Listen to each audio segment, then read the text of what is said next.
Oh, you turned me up. Oh. In a world where a lot of geeks gather in one room and it's way too hot. All right. What's up, everyone? Welcome to SVVR number 19.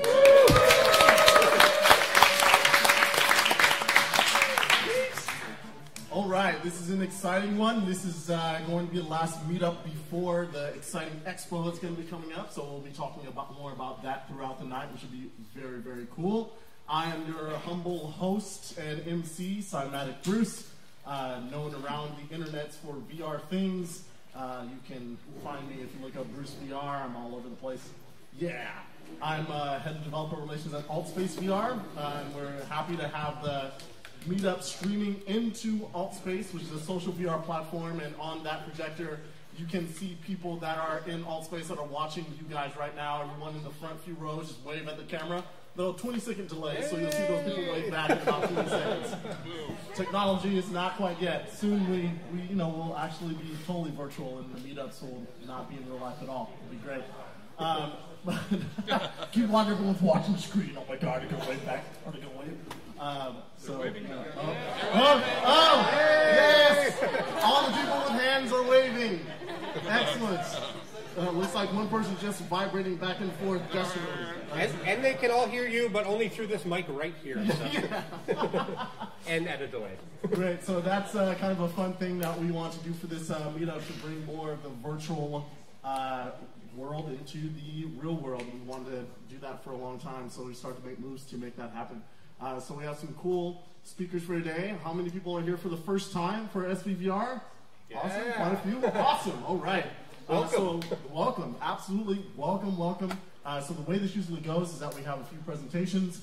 Those folks will be talking about what's going on, what they're working on. We have usually 2 to 3 questions after each presentation. Presentations are about 10 minutes or so. And then once the presentations are concluded, we rearrange the room and it's open demo time. So that's kind of the way we're rolling. So we're going to get right into the presentations here. And according to my handy-dandy notes, what do we have first? We have space. Let's not go into them yet. I want to say 1 or 2 words. Before we go into them. Pardon me. First, I want to say a few words. We are 2,000 members since our last meetup. I remember when Bruce and I were talking about starting this, we were wondering if we would fill a space that holds 20 people. So and now we have 2,000 members. So 2 years makes quite a difference. Yeah. Okay, go ahead. That was it. I thought there was more. All right, very good. So first up, we have Isaac DeSouza from SpaceVR. We're going to have SpaceVR come on up. You want to just come on up and start getting set up? While you come up, I'll kind of explain a little bit about what you guys are doing. So they're a startup based in San Francisco, looking to bring outer space to Earth. They have a VR camera called Overview 1, 360 3D camera that'll be in space later this year is the goal. And it'll be 3D printed and assembled in space and capture high definition VR video from the ISS. So this is one of those really cool applications of VR where it's actually taking you to a place, a totally different place where you'd like to be. So that's very, very exciting, very cool. And I'm really, very, very encouraged about the excitement around space and the ISS and in general, just, it's great. We need our young people to be motivated by that type of stuff, right? So there we go. I'm going to hand it over. Let's welcome them to the stage.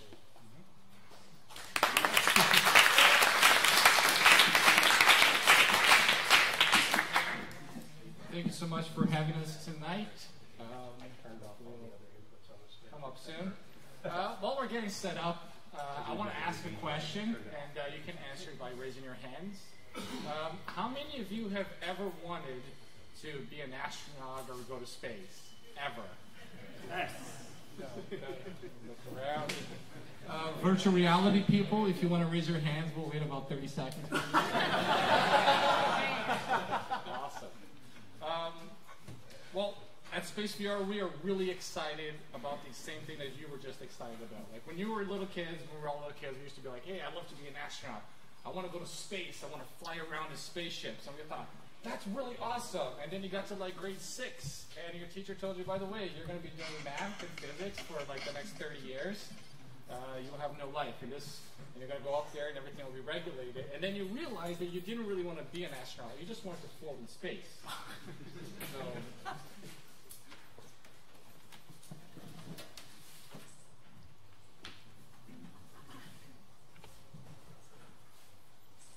So what is SpaceVR? Well, we prepared a little video, and hopefully it'll kind of give you guys an idea of what we're doing. So.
So who wants to go to space again? Yeah, that sounded pretty good. So at SpaceVR, we are very committed to making reality something that's been a problem for a long time, which is, more than 12 billion human beings have been alive that we kept track of, and less than 0.0701% have ever experienced that out there. So what we are looking to do is this. This is the cupola module in the International Space Station. And you'll notice that there's a little device in there. So that little device is our virtual reality camera. And so what we're going to do is we're going to do something that you guys are already familiar with, is that VR gives you a sense of presence. And we're going to transfer that sense of presence to space. And to do this was quite challenging. We had to overcome a lot of hurdles, but we've actually done all of our homework, and we've come up with this, the Overview 1. The Overview 1 is 360 3D. It will completely see and map out its environment. Because it will be in zero gravity, it'll be able to do certain things like incredible stabilization of your camera, because there's nothing else moving. So that's really good for us. And it's actually been designed particularly with one application in mind, which is 3D printing. So getting something in space is very difficult. So at SpaceVR, we worked with some of our partners at Made in Space and Enerax, and we worked out the design that could be 3D printed in one shot in space. And so this design has already gone through preliminary testing here on Earth. So we feel fairly confident in saying that when you experience space, it'll be through a camera that looks very much so like this one. But we don't want to just take up the camera, take one little shot, and bring it back. We want to keep going to all of space, right? So if being inside the ISS is nice, who would like to go outside the ISS, right? Get some EVA action happening. Yeah, I'm seeing some smiles there. I would love to go for sure. I'd especially love to go like at home after dinner. Like I had a coffee, little thing, and then go out to space and experience it instead of a rocket and 11 miles a second. But the beauty of VR and what we're hoping to do is beyond just the short-term projects that we're hoping to do later this year. So by the end of 2015, we will have that camera up in space already. And so we hope to be getting this footage to share with everyone. And we'd like to also take on different styles of projects. So where are we going with SpaceVR? So we want to take you to the places where not only is it difficult to go, but it's extremely dangerous to go. So I'm sure if you guys have probably seen, there's been some skydiving VR videos, some 360 video. So we're going to up the ante, and we're going to do a drop from orbit. So once we go on the ISS, they just take our camera and they push it out. It's a highly detailed dance of orbital mechanics, where the astronaut just goes like this. It works out great. And our vision here really is to try to bring this sense of being in space, to our goal is by 2016, if we can reach 1 billion people, if 1 billion people have had this experience, we're going to consider ourselves successful. But we have to be kind of honest that our reasons for doing this are perhaps slightly altruistic. There's a quote from TSL that says, "We shall not cease from exploration, and at the end of all of our exploring will be to arrive where we started and know the place for the first time." Now, why is this kind of important, right? Because like, if 1 or 2 of us go to space and experience this, it's just something to witness, right? Maybe something you can tell a friend. If 100,000 of us experience it, it becomes sort of like a social awareness. If 1 billion of us experience it, it gets even bigger. So Edgar Mitchell, who's one of our advisors, said this quote. He said that when you go up to space, you immediately develop a sort of instant global consciousness. And when you go there, you feel like you're there. All of a sudden you realize that the Earth is this fragile thing and all of us are in there and we all kind of have to stick together. And he was slightly more poetic in saying that he feels like grabbing a politician by the neck, taking him out there, 400 miles, and say, "Look at that, you son of a bitch." I'm not sure if I would use those words, but I think we all kind of get the feeling of what he was going at. And that's kind of where SpaceVR came from. So there's this thing called the overview effect. So when you go out there in space and you experience this, it becomes a deeply profound and changing experience. And that's an experience that we want to share with everybody. We want to see what happens when 1 billion people from the Earth can look outside and all of a sudden go, "Hey, we're all here together at the same time." And that's a deeply moving experience. And we feel like we are definitely the right team to do it. And so, in fact, the overview, a documentary, is kind of how my co-founder, Ryan, got started in all of this. And him and I met through some NASA project that we're working on. And I thought to myself, well, you know, just recently, myself and a few colleagues had worked on a mission to grab some photos from inside of Jupiter. So we're going to put a camera, stand and take the first ever photo from inside of Jupiter using this module, which is called the Javelin module. And then we thought to ourselves, well, you know, if I can do this to Jupiter, for sure we can do it to Earth, right? So, and why stop there? So at SpaceVR, this is what we are here to tell everybody here at the Silicon Valley Virtual Reality Meetup. So starting this year, 2015, we will be going to the International Space Station. We'll be replacing the camera. 2017, we already have started developing a mission to take our camera to the surface of the moon. So if you've ever wanted to know what it's like to be on the surface of the moon, we're going to do that. By 2022, we have 2 asteroids on target, so we're working with NASA to see if we can get a camera there. 2026, we want to go to Mars.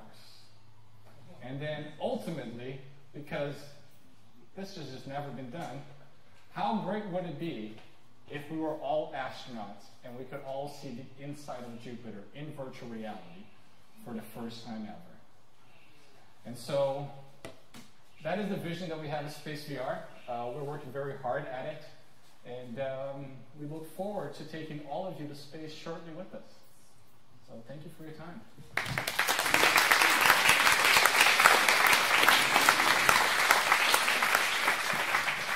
We'll take a couple questions, and if the delay isn't too bad, we'll try to harvest one question from the VR room in there as well. So we'll see what we can do. But questions?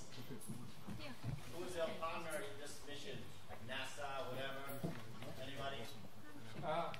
So we've actually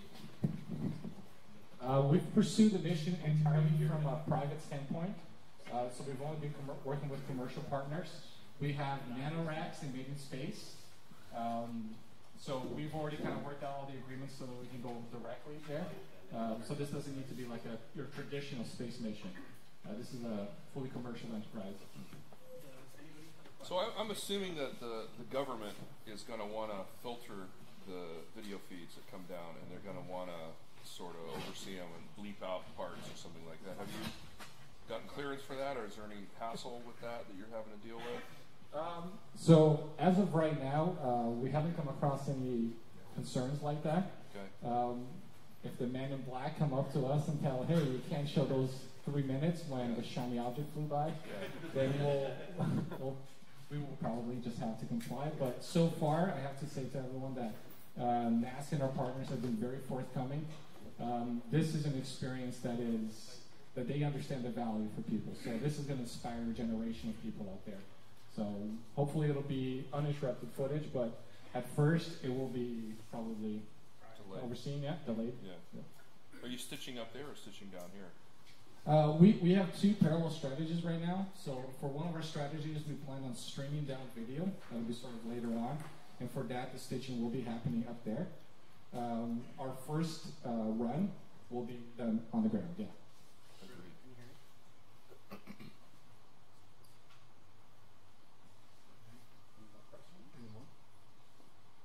Good? Wait. So, what is the approximate cost per kilogram to send something into space, to the space station? So for just raw weight, the cheapest you can kind of get is about $6,000 to $7,000 per kilo, and that's just for like raw weight. Generally in space, we also like to quantify not just the cost of sending it, but the cost of getting it space qualified. So the cost of getting something space qualified is about 1.6 million a kilo. And so, thank you. So we worked very hard to clear some of those hurdles so we can get everything space certified. Yeah. What's the definition of space certified? So space certification works on something called the test readiness scale. It goes like TRL from 0 to 9. 9 being it has flown in space. So if something has flown in space, it's considered space qualified. Beyond that, there are also characteristics for outgassing, which is like how your material behaves in space. Like if you have in space, there's a vacuum, so materials gas out from it. So in our case, particularly for optics, if we put this thing outside the space station, there's a chance that if the materials that we use were not correct, it'll like outgas a little film that'll destroy our optics or something like that. Or potentially become a chemical that in their oxygen-rich atmosphere might cause the space station to blow up. Or if our Wi-Fi rewires it and all of a sudden we have HAL 9000 up there, that'll be bad. What kind of resolution and bandwidth are you going to get? So the camera is capable of capturing 48K at 60 frames per second. And part of this is for virtual reality, you have really high resolution images to display. So we use fractals to pack the data and then expand it. So our bandwidth is actually quite low. It's in the megabit range, still for frame rates. But the actual process frames that we get, they're about 70 to 80 megabytes per frame. So for the entire video unpacked, it's quite large. Yeah. I think we're going to move on. We're going to move on. Thanks so much. Find this man.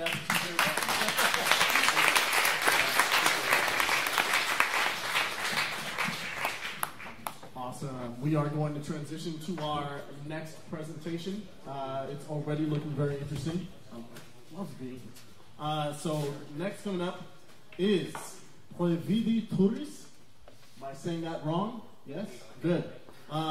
Previdi founder of Simon Slotko, which I love this guy right here, and Aaron Shredden. I'm not as familiar with Aaron, but I'm sure you get to know him. I'm lovable. Oh, he looks lovable. Oh, I like your shirt, buddy.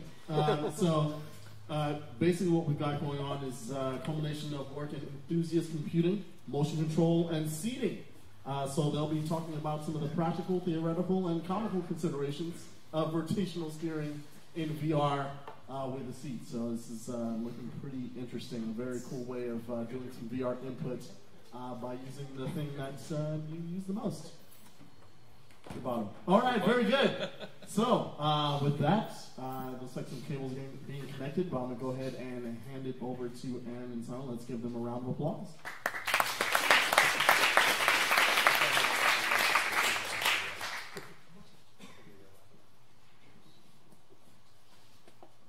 Should we do a warm-up?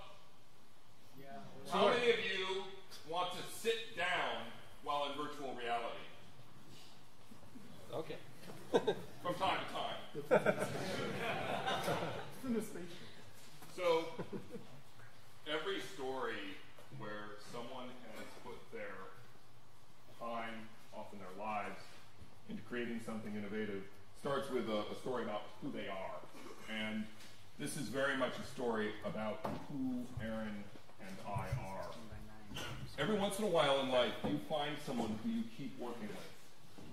Because you need them because they have skills and they can accomplish things that you could never dream of. Except for get a PowerPoint to show up correctly on the screen. It's not my fault. So, the odd couple of virtual reality is proud to bring you the Previti Tourist. Aaron and I worked together while I was at Advanced Micro Devices, and Aaron, an independent designer looking for a wild card, looking for something new. And we pioneered enthusiast overclocking. We cooled microprocessors with liquid helium. We made funny videos about them, and we cheered on the PC enthusiast community. It was really through that work that I became very interested in novel input and experiences in computing. I built what I call a primitive holodeck at E3 about 5 or 6 years ago. And it was there that I met a fellow named Amir Rubin, and I asked him about his new 3D joystick called the Razer Hydra. The day I was laid off from Advanced Micro Devices with about half of the marketing team 4 years ago, Amir asked me to join his advisory board. And who knew then that all of virtual reality was about to unfold, not for the first time, but for the right time. Aaron and I went on to work on a series of projects. I brought on Aaron when I was the brief chief marketing officer at Virtuix, and we worked on the Omni. We worked together with our friends at Cyberus subsequent to that. Aaron and I worked on Seabright, where I'm currently the chief marketing officer, and I've wound up helping a number of small companies with Kickstarters and crowdsourcing, nurturing these ideas. So eventually we got an idea that we thought was good enough that we ought to go do it ourselves. Aaron has been designing world-class chairs, among a broad range of other things, for a long, long time. And after we both rolled off of Virtuix, we thought, why don't we do the chair? You know how to do the chair. I know what the chair needs to do. I've been a student of motion control and locomotion. And so this is the Tourist. This is the culmination of our knowledge and our effort so far. We got some help, and we built a Ferrari of a prototype. And we'd like to tell you all the fancy things it can do. Aaron, why don't you spend some time with me? You got to be really close to me because I've got the mic. And let's talk about the prototype for the future of all seating.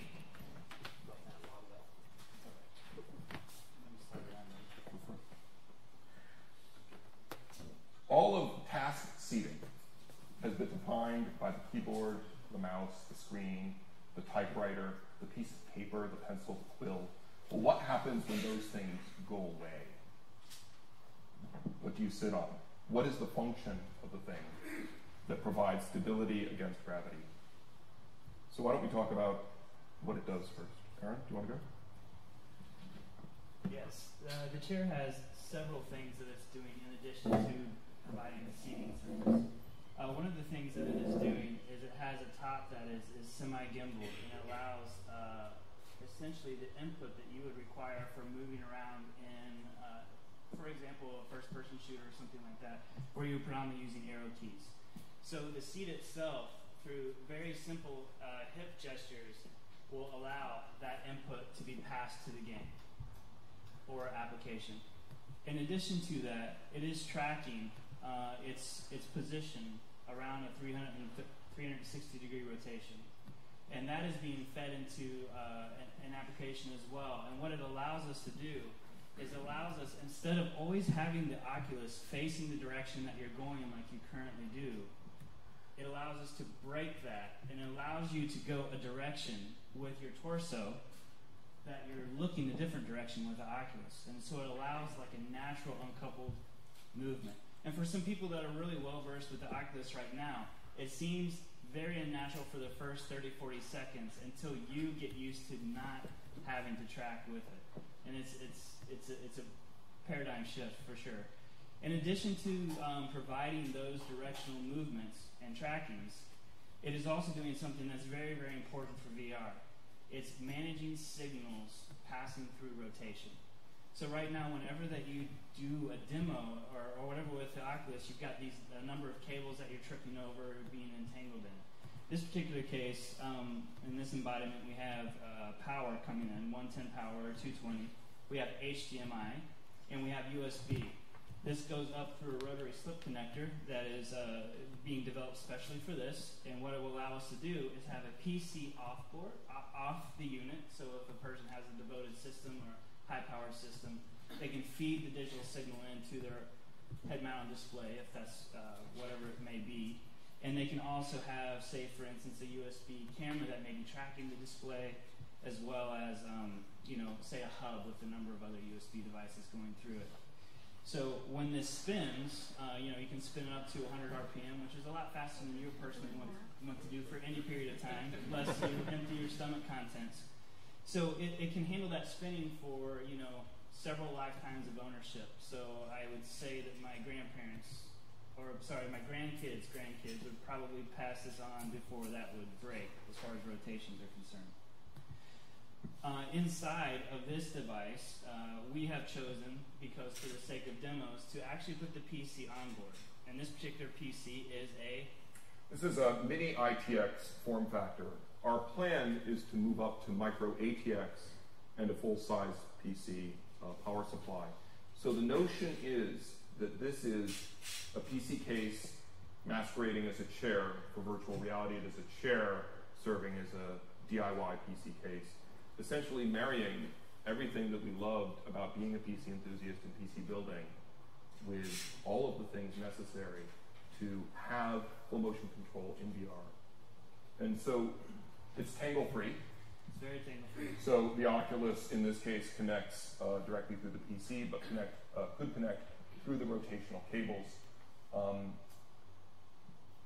So aside from providing motion control and tangle-free operation, it is also a singular platform for all of VR. For today's demo, we pulled this out of a box.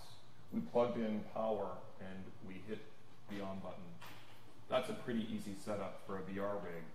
And when people do a demo on the Taurus, we just walk away. Or at least we've started to get lazy and walk away, because we can. You're not endangered, and you're able to spin around. And you could have full motion controllers. You could have a stem in hand, and you could be using that stem to control physical movement, map buttons, all sorts of beautiful things. At the same time, is you're able to embrace this new movement paradigm, which is essentially hula hoop-like motions that are very indicative of when you walk, leaning forward, straight, move backwards. Just the start of that movement induces WASD arrow keys in the gimbal assembly of the top. Once you get used to the device, it's common when people first start, you'll see them, with Oculus on, they're leaning their entire upper body to change their CG forward to make a switch, or back to make a switch, or vice versa, right and left.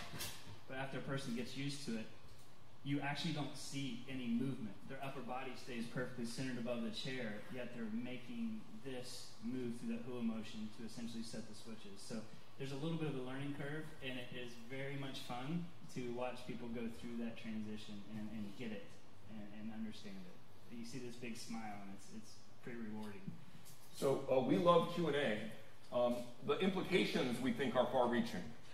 So our goal tonight was to show you some of our best ideas in what I think is a beautiful prototype, and to talk to you about where this goes from here. I've done a lot of Kickstarters, so I'll probably take it to Kickstarter with Aaron, and we'll probably do it pretty soon. We're determining the final configuration and getting input from people. The chair was finished days ago. We introduced it in an event I held in Austin. We showed it for the first time publicly in California at the East Bay VR Meetup last night, and now it's here for the first time. So SVVR matters. We're very glad to be here and grateful for Carl's support and all the many small projects that we've been a part of. So we would love to have your questions or ideas. Will we be in danger after leaving your chair? You will be depressed because the chair is so good and provides such a beautiful and intuitive experience. One of our concerns actually was that people wouldn't get it, that it would take like 30 minutes for them just to figure out how to find their digital feed. It's taking seconds, and I was shocked. And I didn't think Aaron could pull it off, frankly, and I didn't know if the paradigm would work. And both, I think, can happen. So when we demo it tonight, you can all try, and then you can tell me if you're depressed or not. I want lots of questions. So enthusiast PCs typically, especially ones with flatter hard drives, aren't really designed to move at such high G forces, like if you're rotating like that. Have you guys done anything with motion dampening inside with the PC in there like that? The G force is very, very low. Okay. It's very, I mean, potentially you could drop this machine, but that's the same problem you have in computer case. So the ability for you to take your foot and smack your computer case would create a higher impact shock load to your hard drive than it would be to go as fast as your feet can propel you around in a circle. Having said that, I think there are lots of clever things we can do to batten things down. So we'll be battening down the hatches a bit, but we've done that before. So I spent a career in the PC industry, and right now I'm post-career, basically unemployable. Go ahead. Have you thought of mounting it on a Roomba? And why would we mount it on a Roomba? It'd be fun, man. Just cruise around. All right, so you're thinking of, the powerboat version of the tourist. Okay, locomotion. Thank you for that idea. Go ahead. Stationary ports for looking at like the Oculus camera or other peripherals? Sure. You already tried, and he didn't get it the first time. Okay. I wasn't potentially I wasn't clear. Why don't you try that? Okay, so there are a number of wires that are connected through the slip connector, and the amount of pins that we have right now going through the slip connector are supporting HDMI 1.0 something or other, USB 2 point something or other, and of course 110 or 220. And I do believe we have 2 spare wires that are out for some other use at some point in time. But yes, we should be able to support the bandwidth of the camera plus, through a hub, a number of other devices before it crowds the camera. Yep.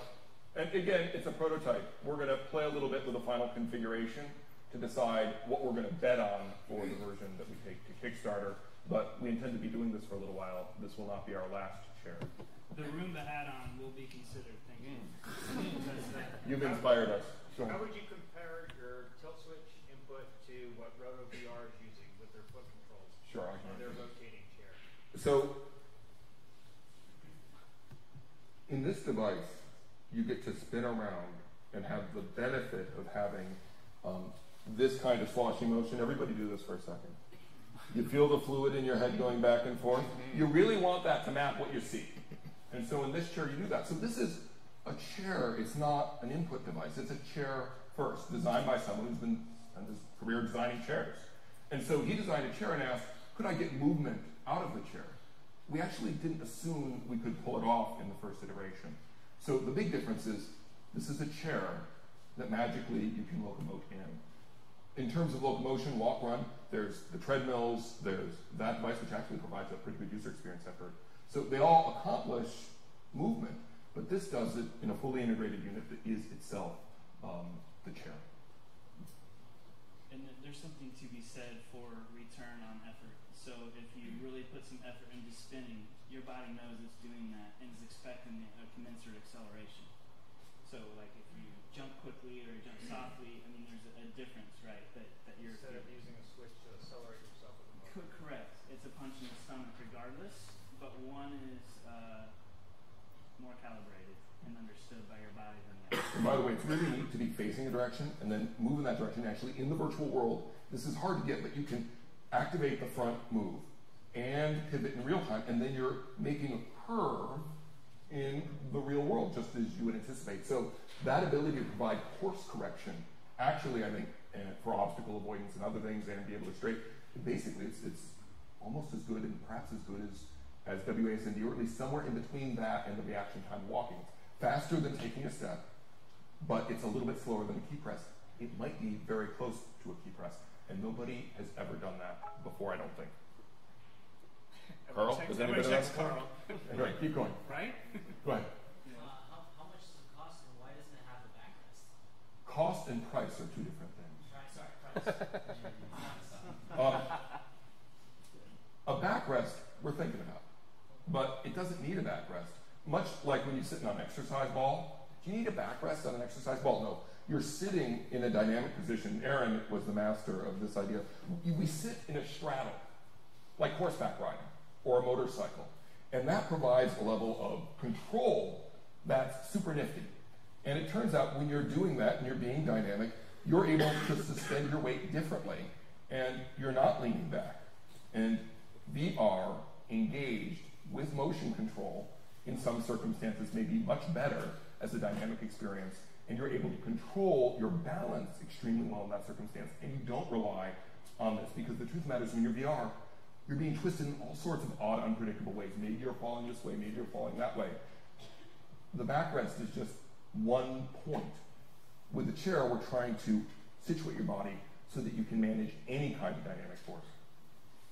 Yeah, and when you do the demo, we have a number of people that ask that very same question. And after the demo, they give me this, oh, well, yeah, come to think of it, I never went back. Now, if you're surfing or surfing the web or watching Netflix or something like that, obviously all of a sudden the backrest becomes pretty important from a seating standpoint. But that's not necessarily the task that this particular rendition is going after. It's answering a different question.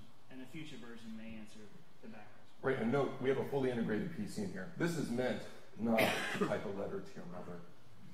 This is meant to blow things up, to go to different worlds, and to experience interfaces, reality in totally new ways. You wouldn't need this PC to write a letter to your mother. You got an iPad for that. You could write a letter You to could. your mother. And it had a lot In of 3D. W's, A's, S, and D's in it. Let's take one more question, and then the VR guys asked to put the chair to the camera, so maybe later we can do that. Oh. That kind of feeds into my question. Can I remap the inputs on this? It's seen as a head device. So at this point, any game, like I have mapped this to Minecraft and whatever. So it comes across as, actually right now, at this particular prototype level, it's coming across as the number pad arrow keys. If that answers Or joystick D-pad, we could do. Yeah. We're playing with it. That's all how you mix it. Yeah. And then in the game, you can map the keys. And Make it cheap so that I can buy. awesome. Thank you.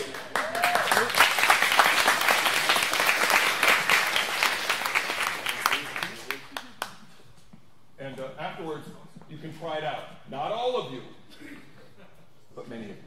So There's only one chair. Not everyone can try. the Sorry. only one. Where? Anywhere? Over there, it'll be over there. Sweet, yeah, we're gonna have those guys set up over there. Sorry, people that are in VR, we're not gonna hold the chair up to the camera. Thanks for trying. We'll move the camera to the chair later. Yeah, we'll move the camera to the chair, and we'll try to do that. Very good. Fantastic. So we are going to get the next presentation up here. It's a Proving Ground 2015. Euan Macdonald and Hans Uhlig. Those folks here? Yeah? Come on up. Great. Sweet. So yeah, those folks come up and they're going to switch up the setup here. And while they do that, just go quickly kind of read what they're about. It's a VR car simulator aimed at providing test engineers and drivers for car manufacturers an accurate representation of a car in a real-world test track before they take the car on the real track. So there have been quite a bit of that going on within the SVVR community, actually. And there's at least a few people. Mike, I know, has had some experience with car simulation. So it's a very exciting and kind of proven area of use for VR for training. And as the car simulations get better and better, then putting yourself in the driver's seat, and that's really one of the reasons, that's the reason I bought a racing wheel. There's been plenty of people out there, if you look on forums on Reddit, they were not into racing at all until they got a VR headset. Because it changes everything. Like when you're in a car and you can look into the turn separate from where the car is moving, that's not something that's very intuitive on a monitor. And that's something that just happens immediately in VR, which is really, really sweet. So I'm excited to hear what these guys have to say about their technologies that they've been developing. You want to go with this one? Cool. All right, let's welcome to this stage with warm SVVR applause. Let's go.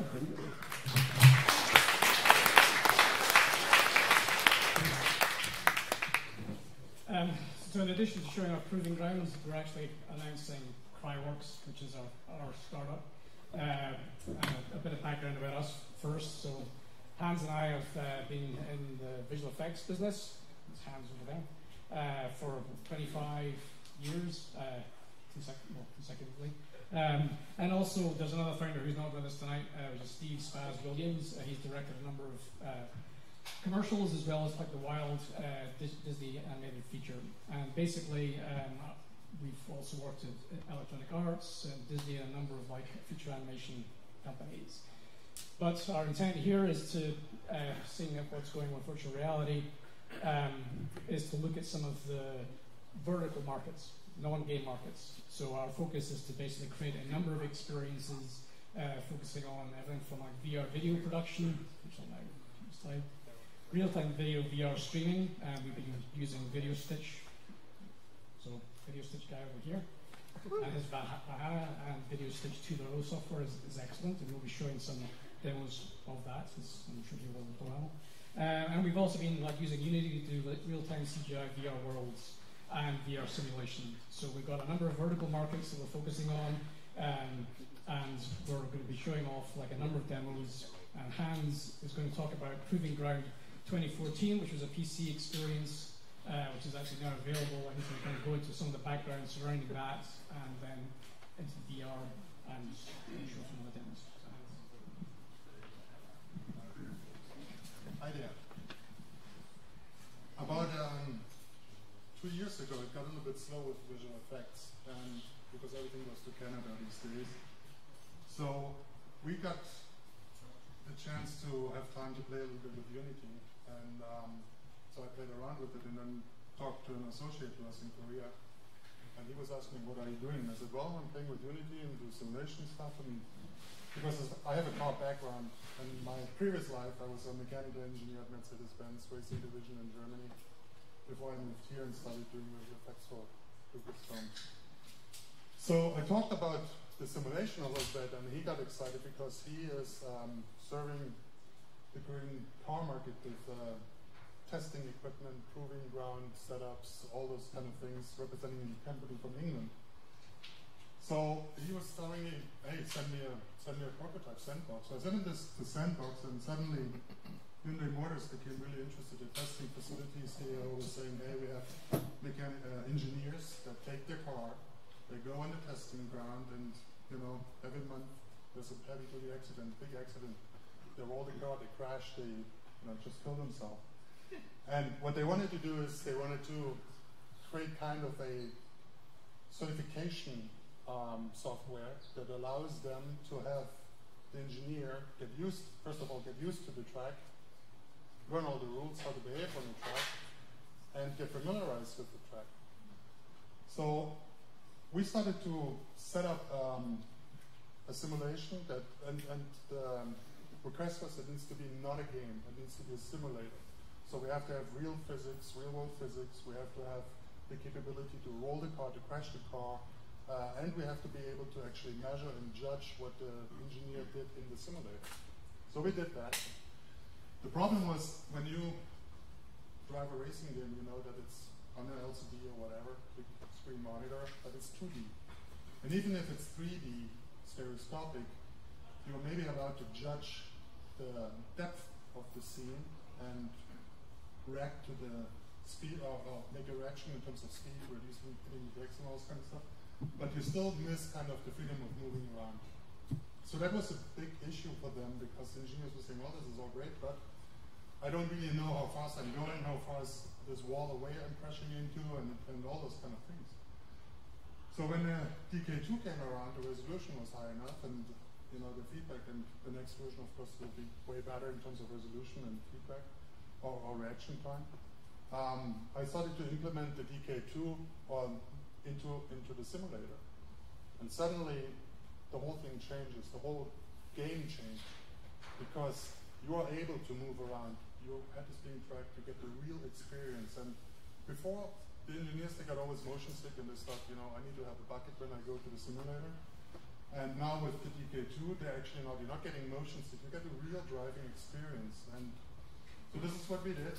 And we have a sandbox model over there. You can drive around. We have one guy already drive around. He quite likes it. It's a simple car. It's a Golf GTI. Not much horsepower, but we have other car models that go faster. and are more fun. But for the first time, you should try it with the slow car. So the idea is, the offer we have is to these car manufacturers. Is we're going to build your racetrack. As an example, Hyundai Motors has 7 testing tracks around the world. They have 1 in Nevada, in Arizona, and they have 4 in Korea.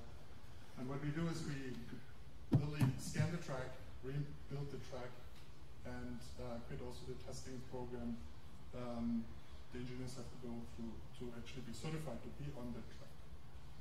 So I recommend, go over there, have a drive, don't flip over, don't puke. But it is fun. It's a lot of fun. So back to you.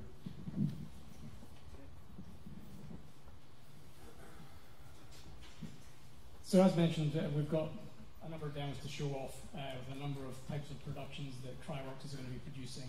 We're hoping to get this VR version out in July.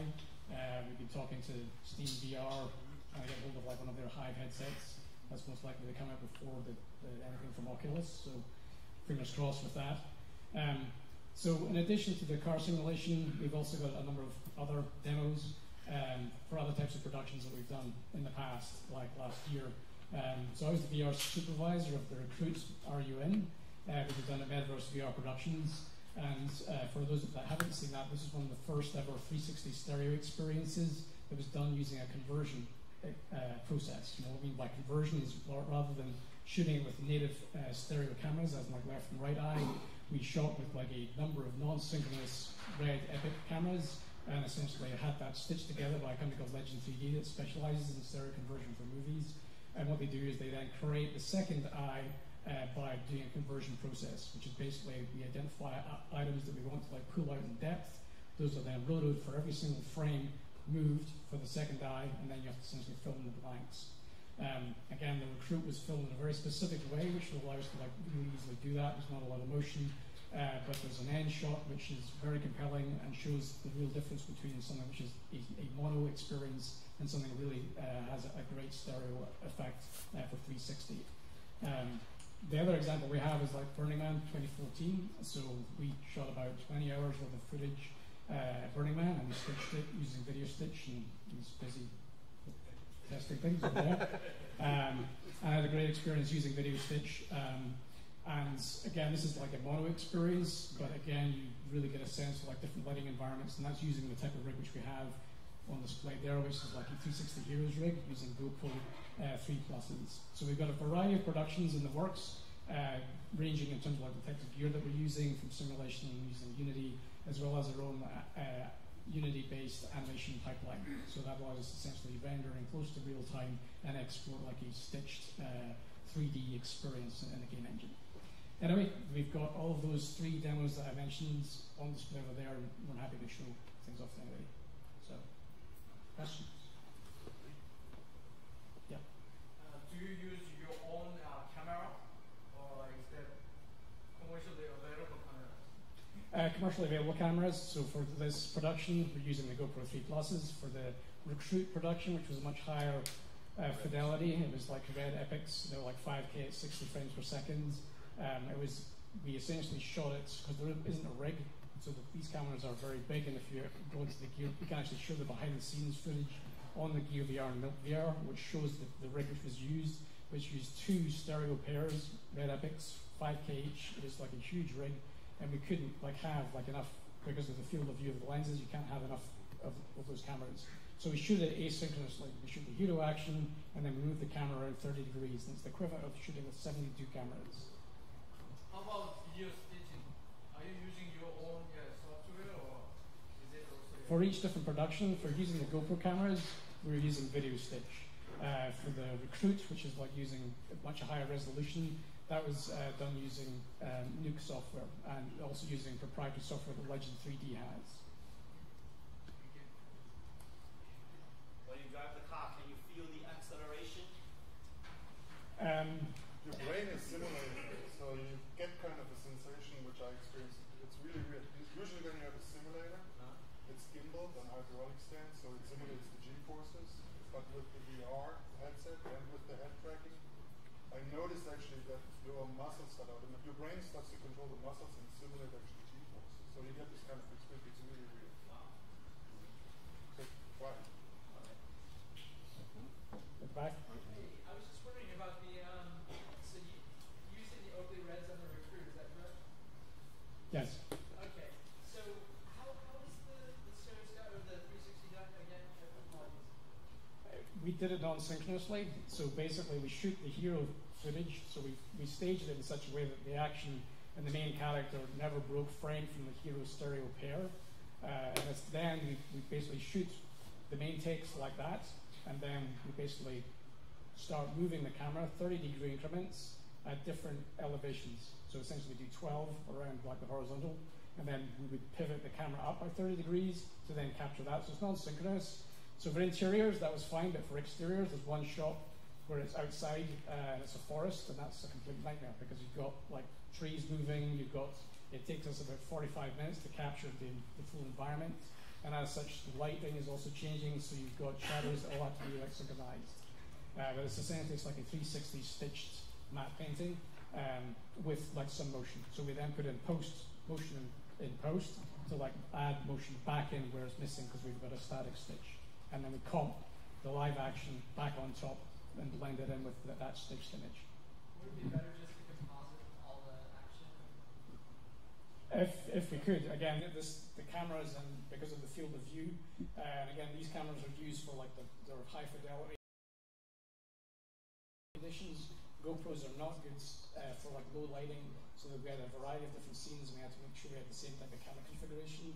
And because of that, you can't get enough of them, as in like would be the cost of the rig would be like about $1 million just for the rig.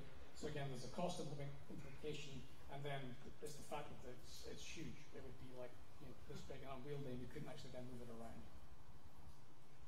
All right, well, thanks very much.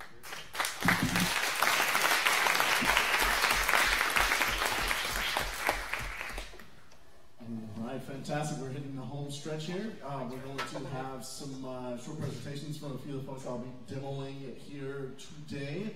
I think first up, there are some friends here from Where Out in the Sky. Awesome.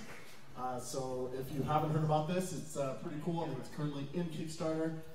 It's 3D printed phone case using some very interesting lenses that have 150-degree FOV.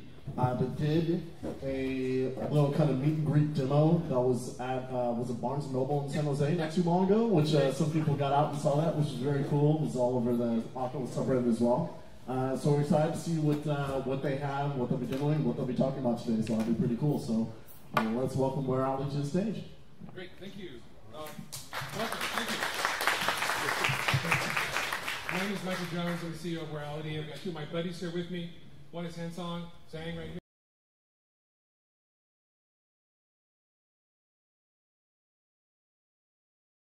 That are being backed on the Kickstarter. So let me tell you what's going on here. We've got about 5 years, about $5 million of R&D to build what we thought was the critical link in all VR, which is the lenses. Whatever you do, however you do it, you've got to look through something. So we want to make that something as good as it can possibly be. There are many dimensions to good. One of them is the sense of immersion that comes from a huge field of view. So I want you to do something with me. Hanson, hold this for me a second. Just hold the microphone for me. So this is I'm serious here, okay? So to do this, let's look around a little bit. Okay, that's about a 90-degree field of view. Okay, that's Oculus VR, Oculus. Do this. Okay. It's cardboard. That's kind of virtual binoculars. Okay. And if you do like this, okay, that's like virtual reality. Okay, so that's what we built. So we're passing some units around here. People can see that field of view, the third one, is one that we can do perfectly with a phone that's only 2 inches away from the glasses. And we can do it at a low cost. So for a price that's maybe $50 at retail, $60 at retail, I don't know, maybe the retail guys charging more, $70. But for reasonably low cost, everybody that has a mobile phone can have basically the widest fields of view, sharpest, high-resolution display in VR. So the goal here, our whole point is to get 100 million people using VR, whether it's an immersive way, whether it's a game, whether it's watching a movie with the resolution and presence of IMAX theater, whatever it is, get so many people engaged in that all of the content building, all the game building, all the things that are like Angry Birds VR, Angry Birds 3D, immersive, would actually make sense because it wouldn't be expensive, extreme, fancy systems. It would be every kid had this. The idea is to make it like an everyman VR. And I know it sounds maybe crazy to you. They have the very best lenses in the world and the very cheapest system. But there's a thing about leadership. It's not like how to climb the mountain. We're going to make this a little bit better. This is going to be 90 hertz. That's going to be this. So it's actually like climb a different mountain. Okay. And what we're all about is making a kind of VR that works for every single person that has a mobile phone. So that's our commitment. Now, I'm not going to say that phones at this kind of resolution, at the 4K that's coming, are going to be 90 hertz update as good as John Carmack can do. That's okay. That you can pay more and get better. But our goal is to make sure you don't pay more and get better update rate and get worse lenses. And it's all about experience. Is anybody that's more, is it wide or newly wide? Anybody that's tried it? Is it especially those of you who used it? Okay, so the idea is that everybody can have something that costs the same price as a phone case that provides a field of view and a sense of immersion that's greater than anything they've ever seen before. So we've already built that. We're just in the process of actually doing Kickstarter to get out to the right developers and to get our business to get this product out to people all around the world. And the reason we're here is to ask your help. Amazingly enough, and this is a great tribute to the whole notion of Kickstarter. Don't take the phone. Okay, it's amazing. So I talked to Sand Hill Road VCs. Okay, who have backed some of America's largest companies. They backed me before. They know me very well. I was an executive at Google. I did Google Earth. It's my invention. They said, we want you to come back for the second meeting, the partner meeting where we decide, after the Kickstarter is over. We want to see how well you do. That's going to be our measure. Okay, so look, I'm a Google executive. Okay, I work for Eric. I travel the world as Google's ambassador. I did Google Earth. My team did OpenGL when I was at SGI. And they want to know, I have the world's best lenses here, and they want to know, how good is your Kickstarter? Okay, so I'm not begging, but I'm encouraging. No, I'm encouraging. I'm encouraging that if you want to save the world from 2D, that find somebody. Okay, I'm not going to sell you something expensive. Just find somebody who would like to have this kind of thing in a month, who wants to back us on Kickstarter and be the first people, like in their country, in their block, in their city, to have the very best lenses in the world. And it really is. If people are looking at that, you'll see it's actually legitimately good. There are a lot of Reddit questions like, it can't be good, these guys are making this up, they're lying, they want your $50. We don't want your $50. You know what I mean? We want to spend millions to get here, right? What we want is to make things really happen and be great. And the way we do that is to get these things in people's hands so the developers know, oh, the time has come when super high volumes of VR, immersive video, and immersive experiences is going to be sellable. I can build an application, it'll really work. I can make these virtual scenes, people will actually want them. It's actually good, because there's like a chicken and egg thing, the way you break that, it's birdseed, right? Okay, you actually make something that goes first. In this case, hey, you have an IMAX theater that you can pop out of your pocket. For example, watch this. Here's my pocket, and I pull out my world's highest resolution headset. Okay, I don't have to like have a big box I carry around. It's like, it fits in my pants pocket. It's just natural. I pull out my phone, put it together, I got something great. I can watch an IMAX movie with IMAX resolution when I'm on an airplane. It's fantastic. John Carmack says that half the people with Oculus don't play games, they watch videos. I don't know what kind of videos they watch, okay? I'm not saying what kind of videos they are. I don't know. I didn't ask him. I don't know, okay? But the point is, if that's what people do with high-end systems, for a phone user, a casual user, it might be 80% videos. I don't know. So people on Reddit were saying, we can't fill that many pixels, we don't have depth complexity. Well, maybe not. Maybe they can watch great movies. Maybe they can watch 3D movies better than they are in the theater for like $50. They might do that. Hundreds of millions of them. That means you can build content for those devices, which is just it's compatible with Google's Cardboard API. It's not something special and strange. Just take a picture of a QR code and it works automatically out of the box. So we'll pass this around. People can play with it. Later on, during the open demo session, everybody can try it. If you sit in the chair, if you can, do this if you can, but be sure and take a look, because other people won't even believe that it's possible. And if you've seen it, I ask you to do me a second favor, in addition to the Kickstarter, is post somewhere that you looked at it and it actually was light, actually was sharp, and you can do something else too. If you look through it, okay, actually, gentlemen, sir here in the third row, if you look through it, just look through it again, give it back. Look through it. Now push it away from your face. Just push it away. Just straight out like that. Still sharp? Well, put it closer, okay. Okay. It's still sharp, right? And you're like, what, 6 inches away or 8 inches or something? Okay, so here's the thing. It's unlike everything else, it's a collimated light display coming out. That means you can push it forward, and it's still sharp. So you actually can put glasses in between if you want, or not. You can put it further away if you're nervous, if you want. Because it's collimated, the exit pupil is as big as the actual surface of the lenses, which means you don't need to adjust for IPD. So when you look through binoculars, you usually have to kind of twist them, screw with the diopter, all that stuff. This, you just look at it. What that means is I can look at it and say, oh, look at this. And I can hand it to you, and you can look at it. All these people who looked at it, none of them have adjusted interpupillary distance. None of them have done any kind of diopter correction. Both people with glasses, without glasses, just look at it. So it seems to me like it's like the Holy Grail. I told that to the VCs, and they said, yes, yes, let us see how good your Kickstarter does. So please, I'm urging you to save the world in 2D, okay? And we'll do our part, you do your part. Thank you very much.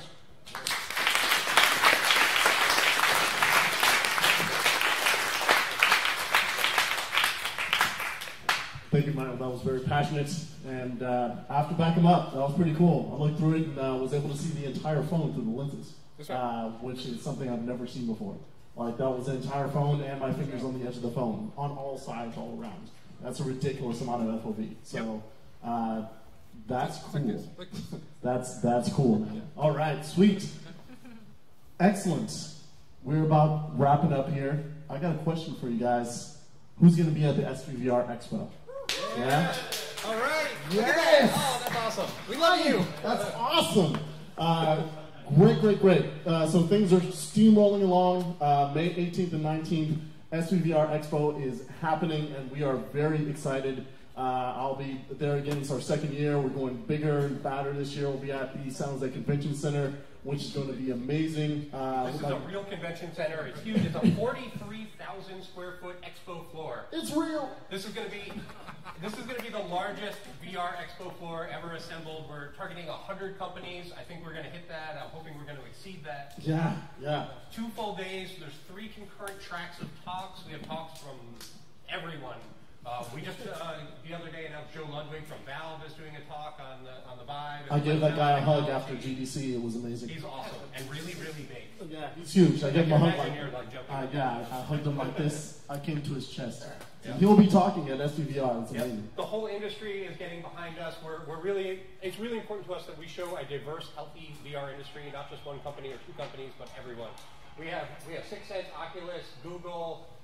We're going to make some more announcements in the coming week. We're pretty much getting every company in VR behind us in a big way. AltSpace, Leap, John, High Fidelity, Unity, NextVR just joined. We have a ton of announcements coming over the coming week. Who here has a VR startup? That's a lot of people who have startups. This is going to be the best chance to find VCs interested in funding VR. Our signups are like a ridiculous percentage of signups are VCs that just they want to find out what's happening, and the rest are entrepreneurs and developers. It's not a conference of people that are, well, everyone there is interested in VR, but this is people that are actually doing things in VR. Developers, content creators, entrepreneurs, and investors, people that are making it happen. We're all going to be in one place. It's going to be a historic event. Please, I encourage you to be there. We're also doing a VR museum on the expo floor that we're putting together. I want to thank Paul Malinek, who's loaning some of his awesome VR equipment from the 90s, including one of 2 VR official Lego men with HMDs, which that's pretty cool.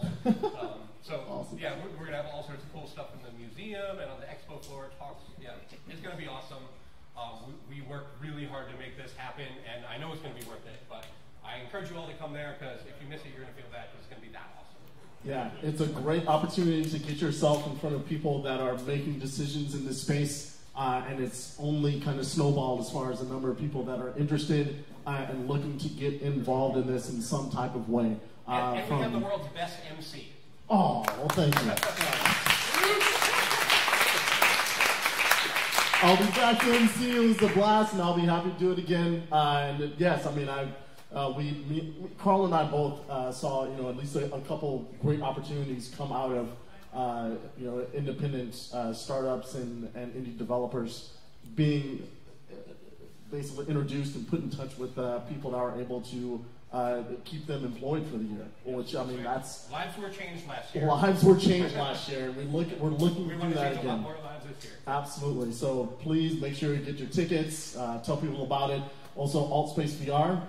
We'll be doing an after party on Monday. It'll be at the AFK Gamer Lounge, which is also like just a little small walk from the San Jose Convention Center. It's a really cool spot. Just opened up. Lots of cool esports gaming stuff going on. Prepare yourself for some good Mario Kart drinking games that night. It's going to be cool. So that should be fun as well. And we also will have, that particular place has a downstairs with a 60 computer LAN. So if you're at SVVR Expo, come on out if you feel like. Bring your VR demo there as well. There'll be an opportunity to demo your VR stuff there. So that'll be cool too. But the best place to do it is going to be on the SVVR floor, of course. But that should be exciting too. So, all right. With that, I think we're just going to open it up to community announcements real quick, and then we're going to change around the room and get this demo situation started. So let's start in the front right here. Lardo. Hey, I just wanted to say, Uncle Lardo, I run a podcast called Pods VR. We do a podcasting network of all the podcasters called VR Casters. You can go check it out, vrcasters.com, 24/7 streaming, audio podcast. Just throw that on while you're developing good VR content. And we'll be at the conference, so come say hi. Sweet. That is really cool. One of the awesome things that happened at the SVVR Expo last year was a ridiculous Ubercast with every VR podcaster in existence was in one room, and then Palmer walked in, and then there was some conversation about like guacamole and microwave burritos. It was ridiculous. But awesome. Excellent. VR Casters is awesome. Mr. Miranda. Hey everybody, I'm Chris Miranda. I'm also a VR caster, like Uncle Lardo over there. I'm host of SVVR, and if you're in San Francisco this Wednesday, I will be hosting a Women in VR panel. If you're interested about learning from ladies at the edge of knowledge of technical art in VR, UX in VR, investing in VR, come on down to Pivotal Lab, 6 p.m. Come talk to me, and it's going to be a blast. See you around. Thanks. Right. Great talk at one of the previous SFVRs from one of our esteemed ladies at LEAP, talking about right. spatial reasoning in VR. So That's right, and she'll be speaking at SVVR if you missed that talk. absolutely, that'll be very, very cool. So ladies in VR, it's awesome to see an increase there. Mike, what's up? Oh, he's coming up here. Take it. Mr. Mike Aratow. Hey, good evening, everyone. My name is Mike Aratow. I'm a founder and CEO of V-Recover, which is a rehab and a physical rehab and VR company and startup. I'm also on the board of the Web3D Consortium, which does a open standard for Web VR. And we are organizing, the 3D Consortium is organizing another VR hackathon. Was anyone at the last VR hackathon? All right. So we're having another one. It's actually during what I would call VR week, because it starts off actually the weekend before. I think there's something. And Maker Fair. Maker Fair, and then the conference, and then we're on that next weekend. It's May 22 to 24, and it's not just for all hacker types, but it's for everyone, artists, etc., creatives. We're going to be there, and we'll have a lot of cash prizes and also software, hardware prizes. Friday night, there's going to be sort of an open meetup, which will be free. And then the entry fee, it's on our website is vrhackathon.com. Entry fee is $45. That gets you 2 lunches, a breakfast, and dinner. And we'll be doing the hackathon from Saturday till midnight, and then Sunday till 5, where towards the end there'll be judges.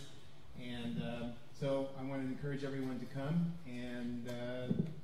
And also, for the community, we're going to have, during the Friday night, which is free for everyone, we're going to have an area where anyone in the community can come, and we'll have some space where you can demo your products there. And there'll be a floor there and it's at Galvanize in Soma in San Francisco. Cool.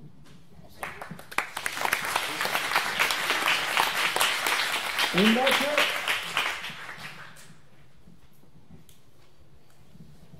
Making his way to the front. That jacket's looking really cool. Here we go. Hey everybody, my name is Jan Uiko. I'm the founder of Vicarious. we're creating an immersive storytelling app.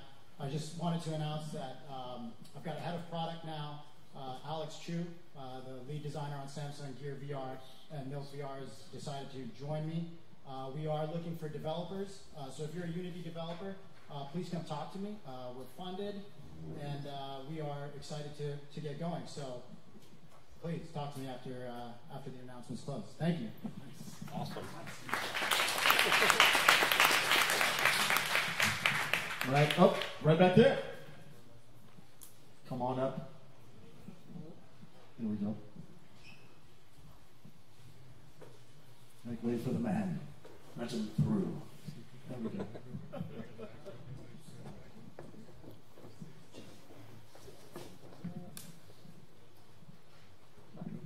Hi, I'm Jeff, and I'm new to the group. I'm with Boost VC, and we are looking to find and fund great early stage VR companies. So if you are one, or if you know one, come see me. Thanks. You are in the right place. That's all I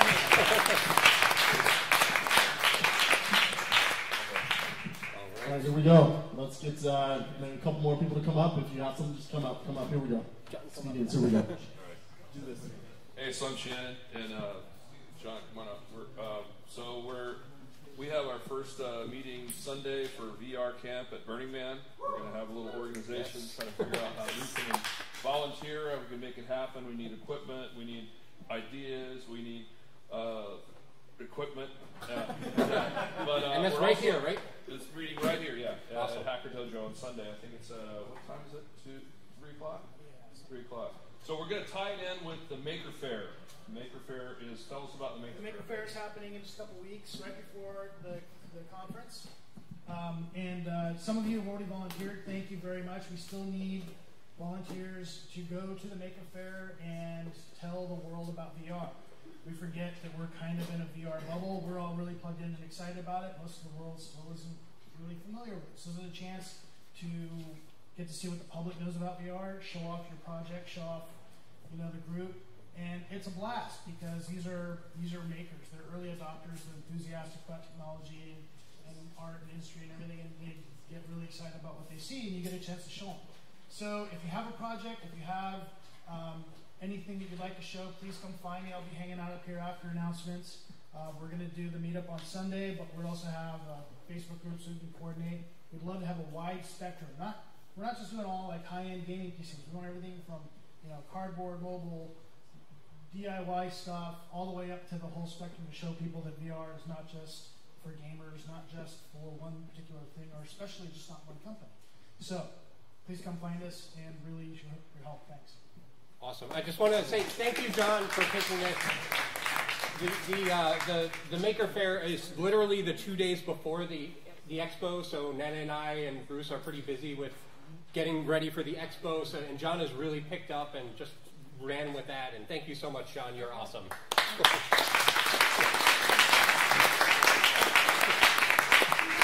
Hi guys, I'm Matt Schlicht, and I run a website called zapchain.com.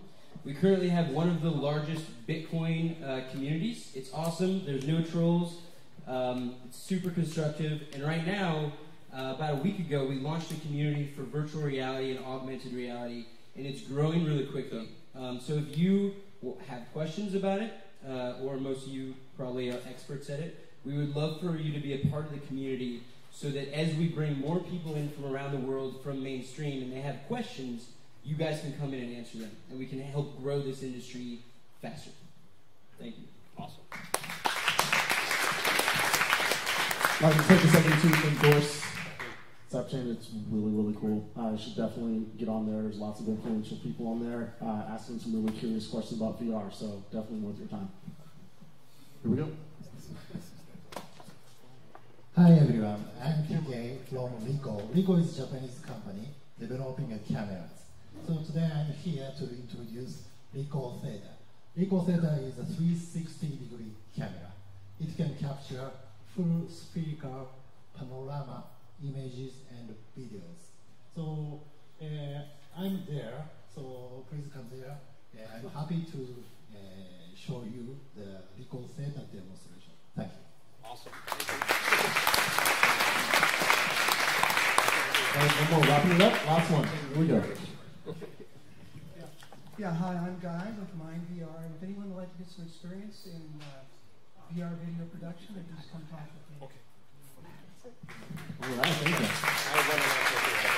And one announcement by Carl, and then we rearrange the room. Prepare yourself. Okay, I forgot to say we need volunteers. As we did last year, we had a great volunteer corps for the conference and expo. If you volunteer and put in a certain number of hours, which Nana will tell you about, you can get in for free. So if it's a bit pricey for you, you want to help out, we'll get you in for free. We want the core people to be there, so we do have an opportunity for that. If you want to volunteer, contact Nana at the front door.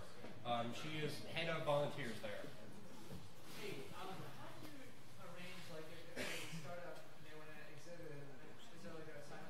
Yes, go to vrexpo.com. We have a very affordable startup table rate, which is $500 to get a startup table. I don't know if any of the 6 Cents guys. How much does it cost to expo at GDC? A lot. It's like $10,000. This is going to be more targeted for VR companies, and we start at $500. It's literally at cost for us for the expo floor.